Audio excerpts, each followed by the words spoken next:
I do think that really defined my faith at the time. I am going to get discovered. I will. I am so persistent. There's no way that I will not.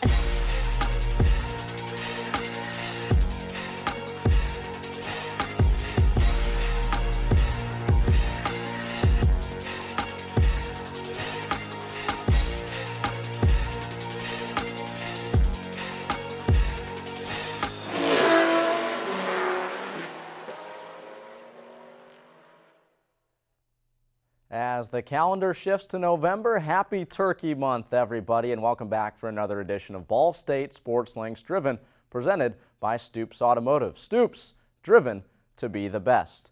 I'm your host, Connor Onion. On this month of Driven, as in every month, we take a look at the best stories in Ball State sports. Last month, we gave you a little sneak peek into the musical talents of Ball State soccer player Lauren Hall. This month, we have the full version for you called Finding Her Pitch, produced by Alex Seitz.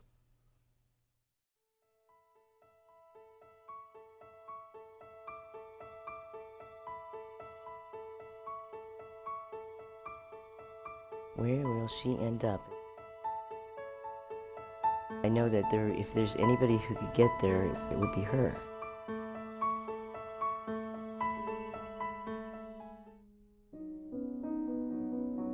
At 5 years old, she started piano, and then she took it up till good 6th grade, and by about 6th grade is when she started finding her voice.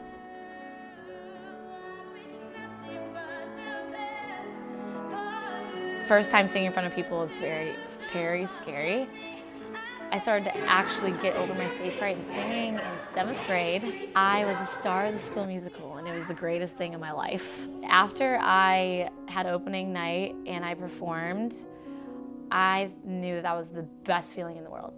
Nothing felt better than being on stage and singing for other people and making them happy. Now, I don't really get nervous until like 30 seconds before the performance. I think I'm able to hide my nervousness really well, and the second the first note comes out well, I'm good. After a semester of college, Lauren's comfort level on the pitch did not match her comfort on stage, prompting a move from Arkansas to Muncie, Indiana. Everything just feels right when I'm here. I feel like I'm in the right place. And right away, everybody just made me sing, because Craig told everybody I could sing. Lauren was having some difficulties at Arkansas. Perhaps they weren't recognizing some of the talents that she has. And so when we did have her come in and she walked with us, around Ball State, and we got to exchange, a lot of extensive conversations. I talked about what they like to do off the field, and she shared with me kind of her passion for singing. Walk that mile. It's kind of been my little outlet. I go to a practice room in between classes and just sing, do whatever I want, get it all out. Lauren's relief of stress through music quickly became a talent, motivating her to expand her horizons to a national stage. American Idol was my first TV show audition. It was not what you expected, it never really is, and that's when I first learned audition processes are not what you see on TV. Dealing with the no's has become a lot easier because I've realized that everybody has their own opinions. There's a lot of ups, downs, peaks, valleys, and disappointments along the way. There's certainly tears. Turned away by American Idol, Lauren channeled her inner strength. Persistence also, perseverance. It's just traits that I've gained throughout soccer and music that have kind of just gone together, so kind of just makes me who I am. I kind of strayed away from American Idol and their auditions, and then I went to go to The Voice, and that's when I started getting more feedback. They asked me to come back another time. I called it an accomplishment. It's difficult because there's so many naysayers, and there's so many people that are like, you need to be realistic with your life. Some way, somehow, I am going to get discovered. I will. I am so persistent. There's no way that I will not. I always thought she was really good, but when she gets on stage, it's kind of like a little bit of a gift, and she just shines when she's on stage. If you are in front of the right people at the right time, you can get picked up like that. Where will she end up? I know that if there's anybody who could get there, it would be her.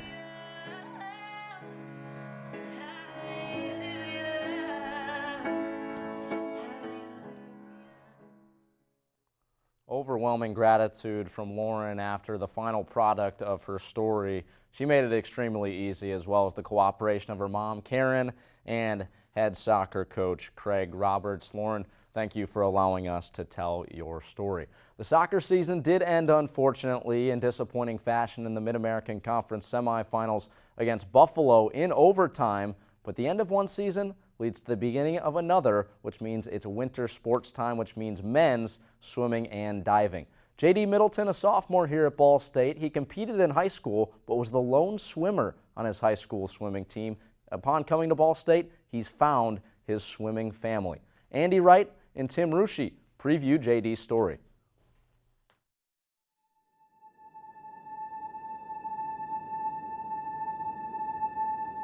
I was the lone swimmer at my school. I was just all alone doing my own thing. I didn't have my own team or anything like that, like a normal high school. So it was kind of lonely and I didn't have much of a team.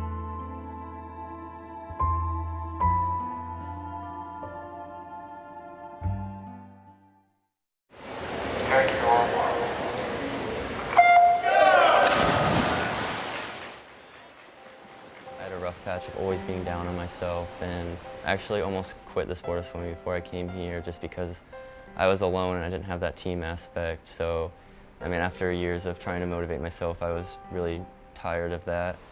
But once I talked to coach and everything and I came here, I knew that I wanted to keep swimming. He told me to come in and we set up a time for me to come for a recruiting visit, which is where you come in and you meet the team and get a feel for the campus. He didn't let anything put him down.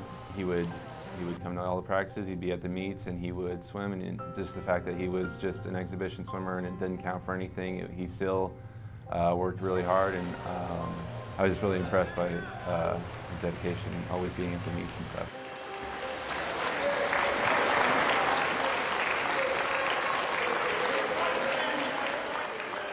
I love swimming because I love pushing myself. I love representing a school or my team and something that's more than just me. It's a sense of accomplishment from swimming.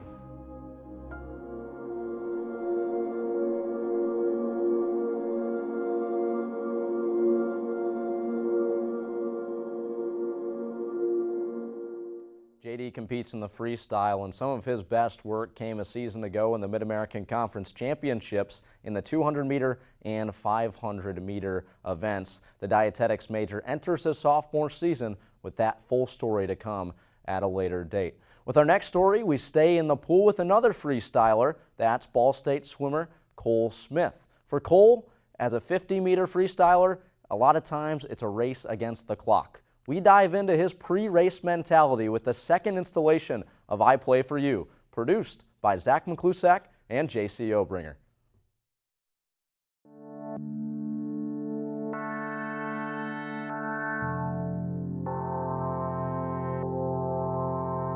Swimming.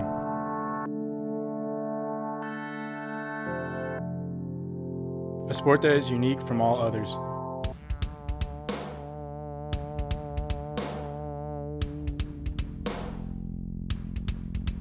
It does not take place on a field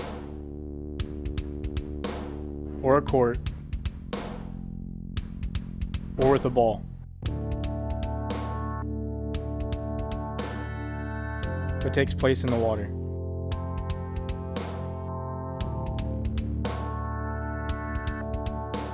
It is measured by time, not by goals or points, but fractions of seconds.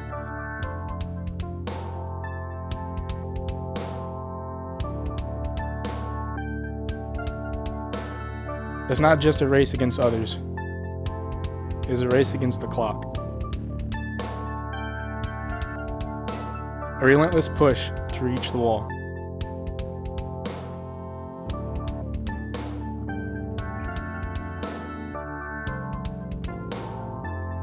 As the water lies still,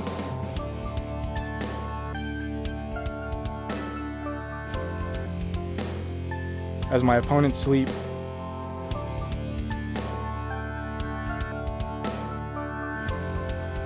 my mind is churning.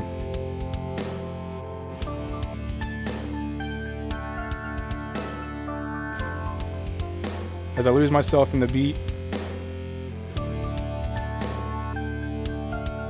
as I take place on the block,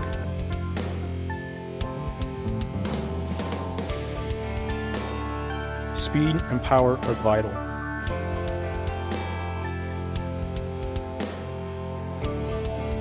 My mind calms.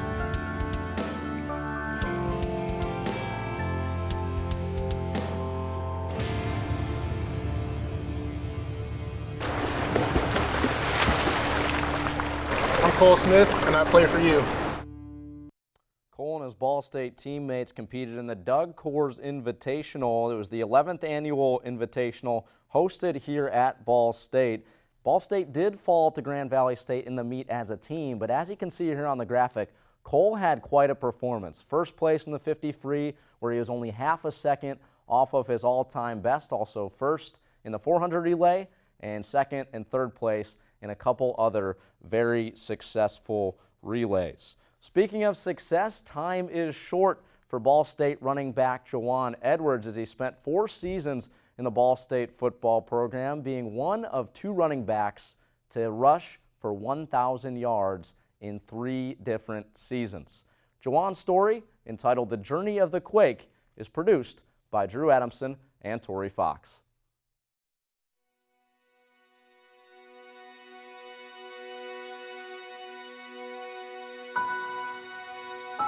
Quake is just trying to stay alive. Because once football gone, Quake is gone.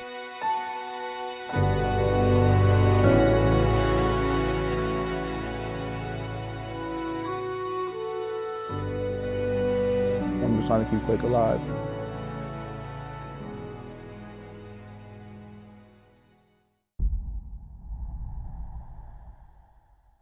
It's been a great ride for Juwan Edwards, as multiple records have fallen in his time as Ball State's running back, as he was thrust into the lineup as just a true freshman. But speaking of record-breaking performances, Sean Sellers, freshman basketball player here under Coach Whitford, wasted no time in etching his name into the record books. 26 points in his debut against Utah, the most ever in a debut by any Ball State basketball player in school history. He leads a very talented class, recruited by none other than head basketball coach James Whitford. We hear how the players feel about their head coach in this Out of the Shadows Extra.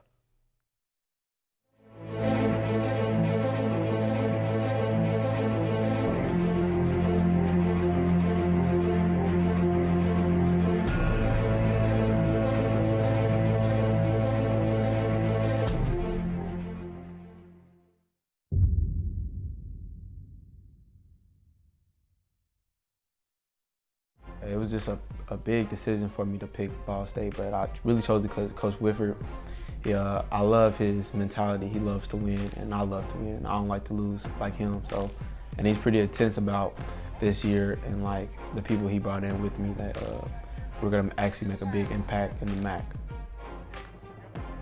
Coach Whitford seemed like a straight shooter.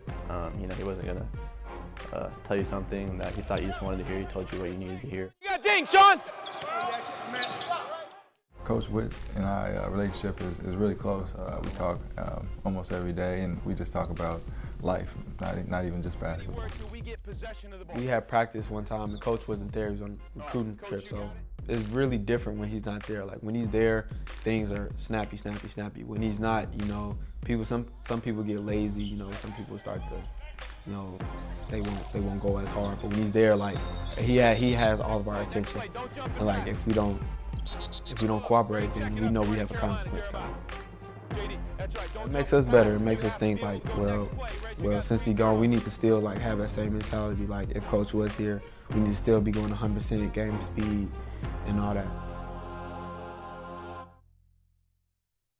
Jeremy Tyler and Sean Sellers, just a couple of the new faces in this Ball State basketball program. 8 new players joined the program this season, including 5 in the freshman class. That freshman class in high school, their senior season combined for a 105-15 record. That included 3 state champions in Francis Kiapaway, a prep school national runner-up. So Coach Whitford, he's got a pretty good thing going with the youth movement here in the Ball State men's basketball program. But the full version of Out of the Shadows, Episode 2 of Season 2, can be seen on Fox College Sports as well as on ballstatesports.com. Now for Ball State volleyball player Katie Vasquez, she spent many seasons as an athlete. Just down the road at Yorktown High School as a Tiger here from Muncie, Indiana. She was an all-state tennis player, also won a state championship in volleyball, and in following her passion for volleyball through college, there were some bumps along the way. Another meaning to bump, just outside of volleyball, was apparent as well. Here's her story, entitled Battle Scar, produced by Luke Martin, Brad Daly, Chris Kozinski, and Zach McClusack.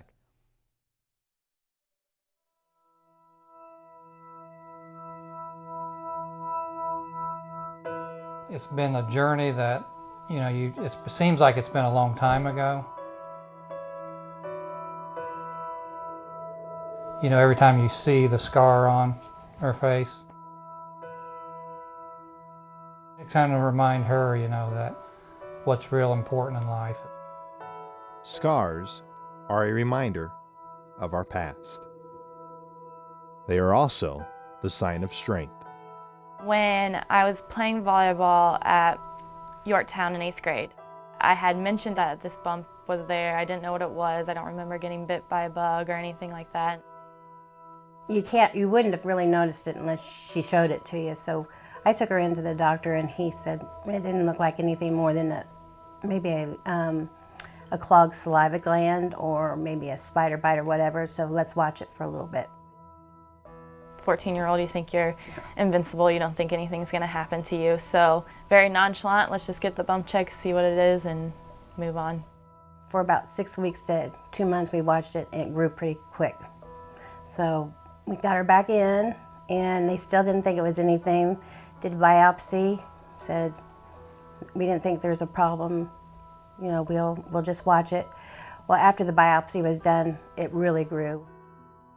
Following an outpatient surgery at Ball Memorial Hospital, Katie's bump was in fact a benign tumor. I remember the specific day. I was coming home from practice with my mom, and she had picked me up, and a couple days before that we had been told that it was not a cancerous tumor, it was a benign tumor, just get it removed and we'll be fine. And then she got in the car and she was like, Katie, I have something to tell you. The second test came back that your tumor was cancerous. Actinic cell carcinoma is a slow-growing tumor and is a cancer that accounts for less than 1% of all cancers in the United States. Due to the rarity of Katie's cancer, Shelley and Tim took her to the Mayo Clinic in Rochester, Minnesota. I missed about 8 to 9 weeks of school and having to live in a hotel for a couple weeks.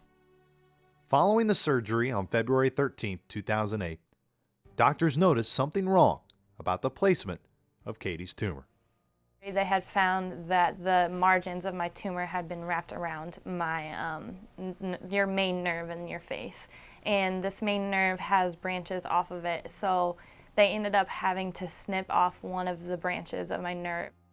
All that messing with the nerve and the removal of my parotid gland had caused paralysis on the right side of my face.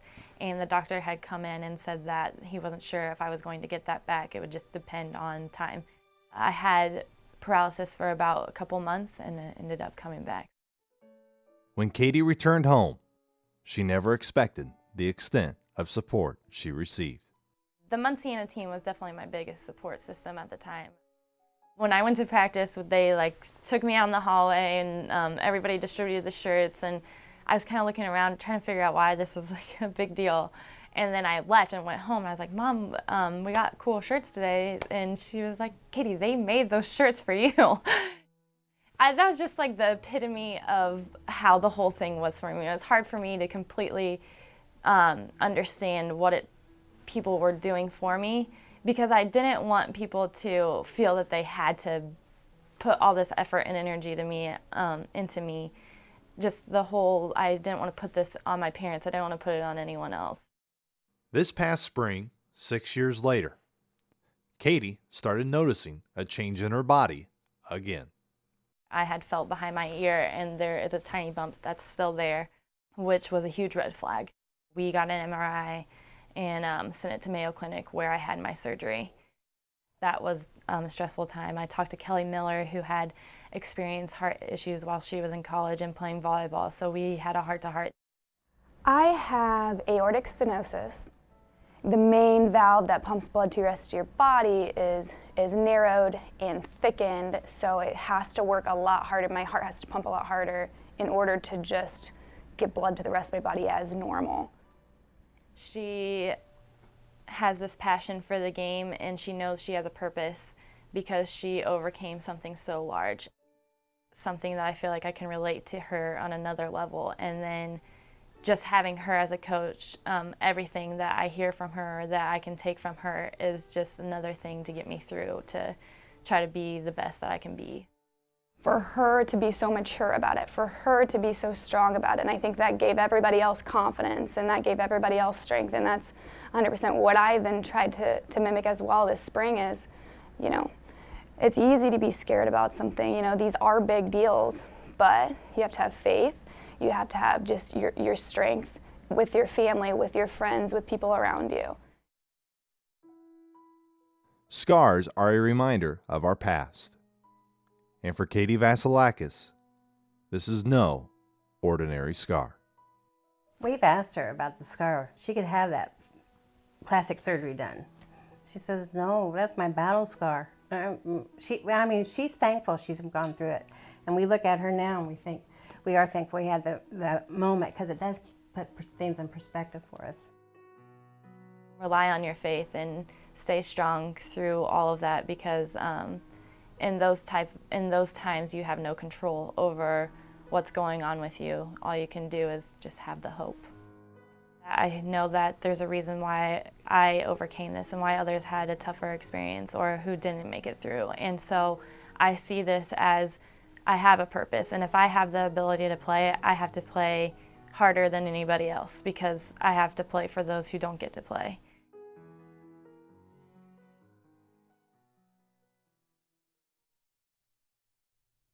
Really touching story there from Katie Vasilakis, as told by Luke Martin, Chris Kozinski, Brad Daly, and Zach McClusack. Really makes you appreciate the little things in life. Katie, on the court though, amazing as it may be that she's still playing volleyball, was really solid defensively this season, led Ball State in digs per set. So Katie still managing to be successful on the hardwood for Steve Shondell. Unfortunately for the Ball State Cardinals, they just can't seem to figure out that Western Michigan Broncos bunch in the Mid-American Conference Tournament. They lost 3-1 in the second round of the tournament earlier on in the month. The good news, however, zero seniors on that Ball State team. So Steve Shondell returns a young team, an experienced team, to Muncie next season. It's been a really fun show. Got to tell the story of Lauren Hall and her musical talents, as well as two swimmers with J.D. Middleton and Col Smith. Also, Juwan Edwards' story. It's coming soon as we take a look inside the journey of the Quake, and the one you just saw with Katie Vasilakis. That'll do it for this month's episode of Driven. We return next month, as don't forget to follow us on social media. We're on Twitter and Instagram at BSU SportsLink and on Facebook.com/Ball State SportsLink. A few thank yous to give out. First to our executive producers, J.C. Obringer and Luke Martin. For our faculty advisors, Chris Taylor, Brad Daly, and Alex Cartman. I'm Connor Onion, your host, saying so long until next month, and thanks for watching Ball State SportsLink's Driven, presented by Stoops Automotive.